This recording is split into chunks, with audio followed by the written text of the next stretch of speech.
Oke, selamat pagi. Bertemu kembali dengan Ibu Diah Arumsasi dalam pelajaran ekonomi untuk kelas 12. Hari ini kita akan belajar mengenai ayat jurnal penyesuaian. Untuk teorinya sebenarnya hampir sama seperti yang sudah pernah saya jelaskan di perusahaan jasa. Tetapi untuk perusahaan dagang, nanti pembuatan AJP-nya bisa dilakukan dengan dua metode, yaitu metode ikhtisar rugi laba dan yang kedua adalah metode HPP. Nah, untuk pertemuan saat ini saya akan mengajari kalian untuk membuat dengan menggunakan AJP metode ikhtisar rugi laba. Adapun sumbernya adalah nanti berasal dari neraca saldo dan yang kedua adalah dari soalnya ya. Oke, ini soalnya seperti ini. Nah, kemudian untuk soalnya ini kita akan melihat terlebih dahulu ya. Ini ada A sampai dengan F ya. Nah, kemudian untuk mengerjakan soal ini tadi dibandingkan dengan neraca yang ada di sini. Ya, neraca toko pelangi di sini sudah ada jumlahnya sampai ke bawah itu sama ya, debit dan kreditnya. Nah, kita akan mulai terlebih dahulu ya. Yang pertama kita baca soal nomor 1 atau yang A. Berdasarkan stok opnam persediaan dagangan dinilai ada seharga, coba perhatikan, 39.546.500 ya. Ini berarti dinamakan persediaan akhir. Berarti nanti persediaan akhir ini yang akan masuk dalam persediaan yang baru ya. Angka ini saya masukkan dulu di dalam jurnal penyesuaian ya. Jurnal penyesuaian bentuknya sama, saya masukkan di sini dulu ya. Oke, kemudian sama di sini juga ya. Oke, mudah ya. Nah, kemudian setelah itu kita akan melihat terlebih dahulu ya. Nanti di sini bentuknya apa ya? Di sini tadi kan namanya persediaan yang akhir, yang baru, maka di sini dinamakan persediaan akhir ya, atau persediaan yang baru. Nah, untuk kreditnya nanti dinamakan ikhtisar rugi laba. Jadi memunculkan kredit ikhtisar rugi laba. Oke, seperti itu ya. Oke, nah kemudian kita akan melihat di neraca ini tadi ada yang namanya persediaan barang dagangan. Nah, ini asumsinya adalah persediaan yang awal. Ya, nih coba kalian perhatikan ya, ada 38374. Nah, karena tadi ada penyesuaian, otomatis angka ini harus dinolkan atau sudah tidak kita pakai. Karena dinolkan, ini yang semula di debit, perhatikan, akan kita pindah sebelah kredit. Ya, otomatis harusnya di sini ya. Tetapi ini karena memang keseimbangan, otomatis debit dan kreditnya tetap kita tuliskan debit kredit ini. Artinya yang persediaan awal dipindah kredit itu maksudnya seperti ini loh. Nah, persediaan ini kita tulis di kredit ini ya, persediaan awal. Jadi yang ada di dalam neraca tadi kan di sebelah debit ya, itu dipindahkan di sebelah kredit. Paham ya? Lah, untuk debitnya kita munculkan adalah ikhtisar rugi laba. Jadi, ya, tolong perhatikan anak-anak ya, untuk membuat AJP yang ikhtisar rugi laba ini tuh satu set. Ya, satu set harus ditulis semua. Artinya apa? Ya, kalau di sini akhir yang dijadikan berada di debit, berarti di sini ikhtisar rugi labanya di kredit. Sedangkan untuk yang awal yang ada dalam neraca tadi kan angkanya udah nggak kepake karena ada angka yang baru. Maka ini harus dinolkan, maka letakkan di sebelah kredit. Paham ya? Oke, gampang. Sekarang yang B, kita lihat soal B ya. Soal B ini bunyinya seperti ini. Beban sewa untuk bulan ini sebesar 3 juta. Ya, beban sewa 3 juta. Berarti ini menjadi beban bertambah di sebelah debit dalam penyesuaian. Maka beban sewa letakkan di sebelah debit 3 juta tadi ya. Oke. Seperti ini.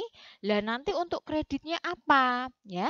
Nah, sekarang perhatikan untuk kreditnya itu di dalam neraca yang terkait dengan beban sewa. Ada kata sewa ini kan, ya toh? Ini namanya sewa dibayar di muka.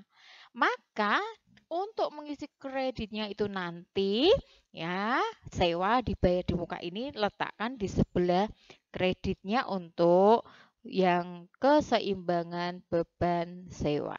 Oke, mudah ya. Jadi di sini ada beban sewa sebesar 3 juta ya, sama debit dan kreditnya. Mudah? Oke, sekarang yang C ya.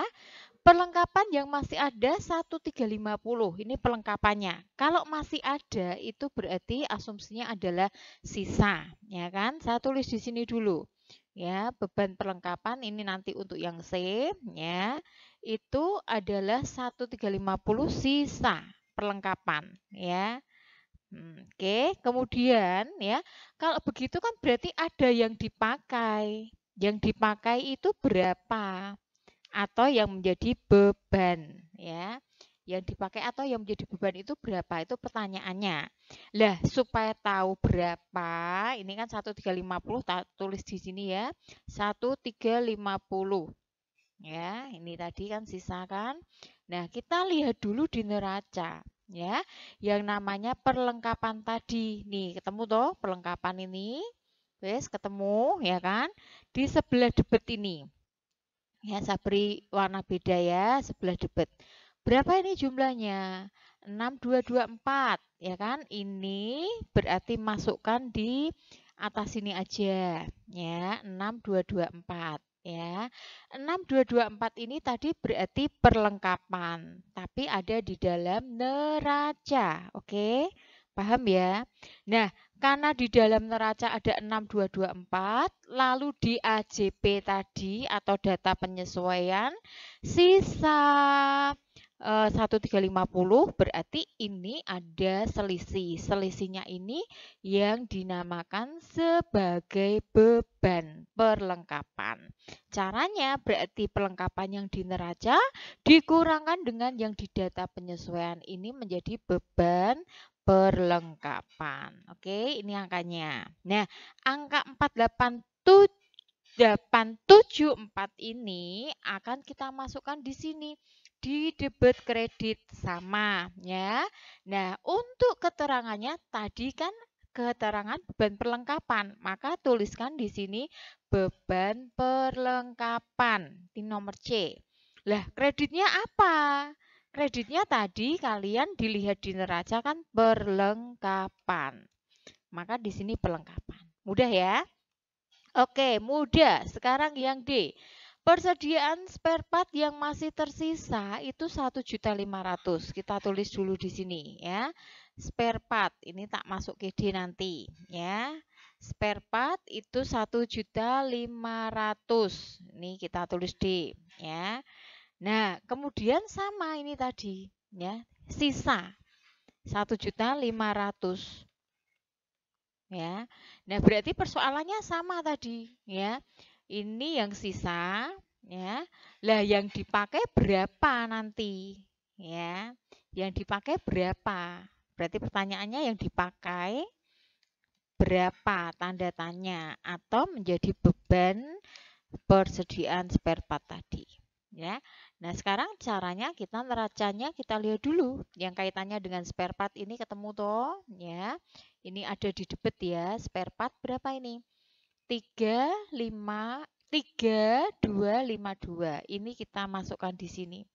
Ya, berarti di sini 3252. Ini tadi persediaan spare part. Ini ada di neraca. Oke, mudah ya. Nah, tadi karena yang dicari sisa sama caranya, berarti diselisihkan. 3525 ini dikurangi sisanya 1.500.000 tadi sama dengan 1752. Berarti ini yang akan kita masukkan dalam AJP seperti ini ya. Oke, seperti ini. Oke, 1752.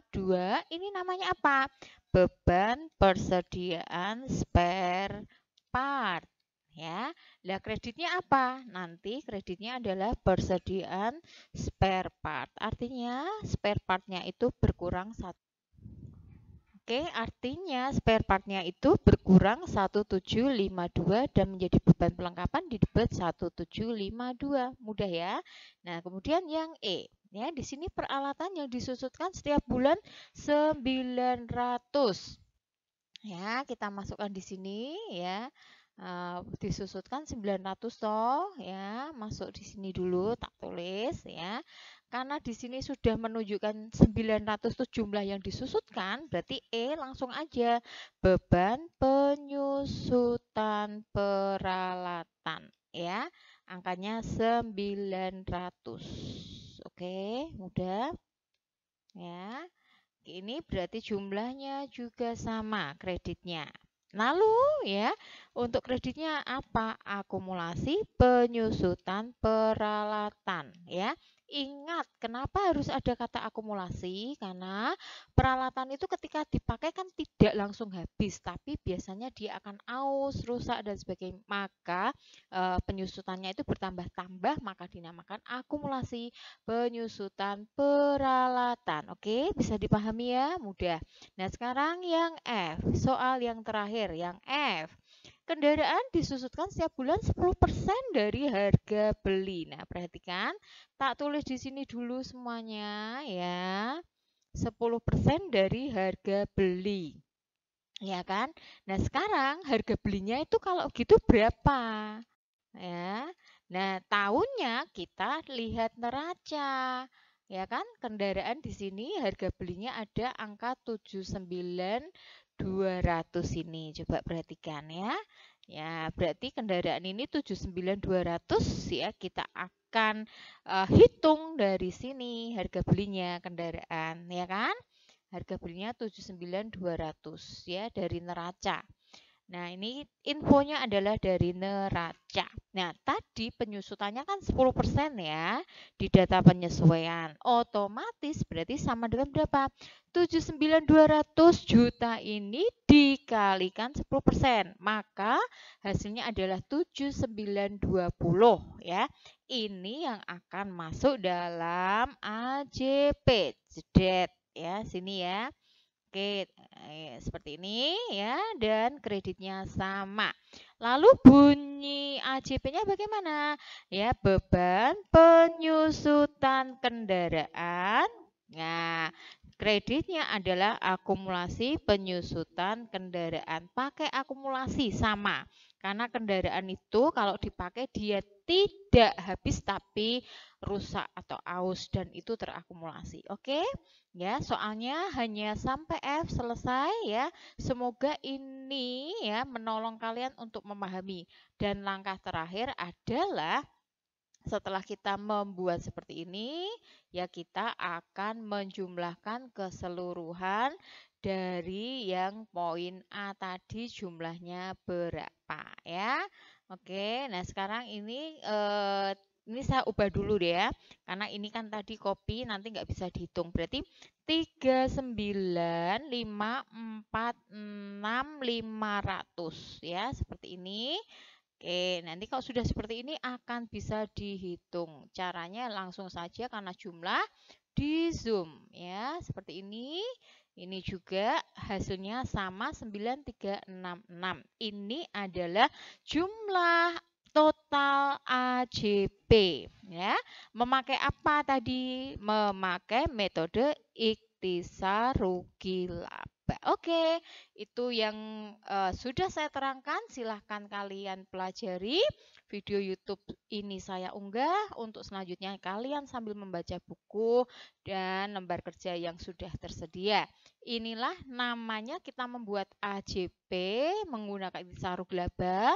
Sedangkan untuk metode HPP akan saya terangkan berikutnya. Dan tolong sama seperti yang lalu dalam perusahaan jasa, ketika kita tidak bisa membuat AJP, kita tidak akan bisa membuat kertas kerja 10 kolom dan laporan keuangannya.